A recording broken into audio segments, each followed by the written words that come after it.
আলাইকুম। আজকে দেখাচ্ছি ডিম দিয়ে চাল কুমড়া কুচি করে ভাজি।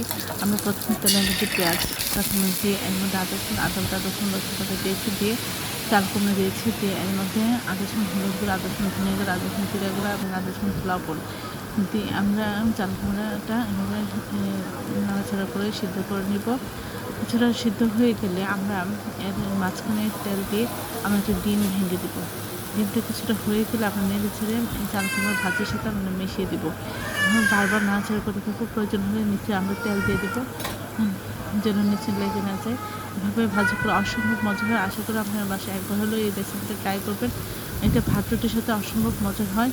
সব আমার চ্যানেলটি লাইক এবং শেয়ার দেবেন, সাবস্ক্রাইব করবেন এবং প্রয়োজনকে বেশি বেশি করে শেয়ার দেবেন। তাহলে এই ধরনের সুন্দর সুন্দর ভিডিওগুলো আপনারা দ্রুত পেয়ে যাবেন।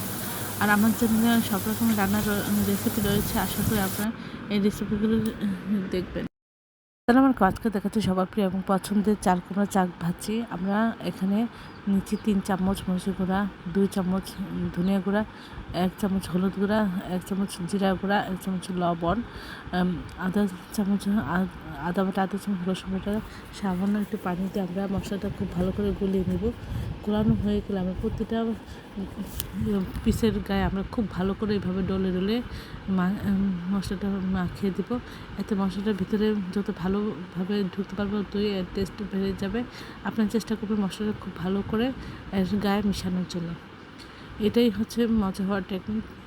তারপরে খুব ভালো করে মশলা মাখানো হয়ে গেলে আমরা লো হিটে আস্তে আস্তে করে প্রথমে একটু ঢেকে আমরা এটা রান্না করে নেব। ঢেকে দিলে ভিতর থেকে সিদ্ধ হয়ে আসে। তারপর শেষে একটু আমরা খুলে দেবো, একটু মুচমুচে হবে, ভাজা হবে।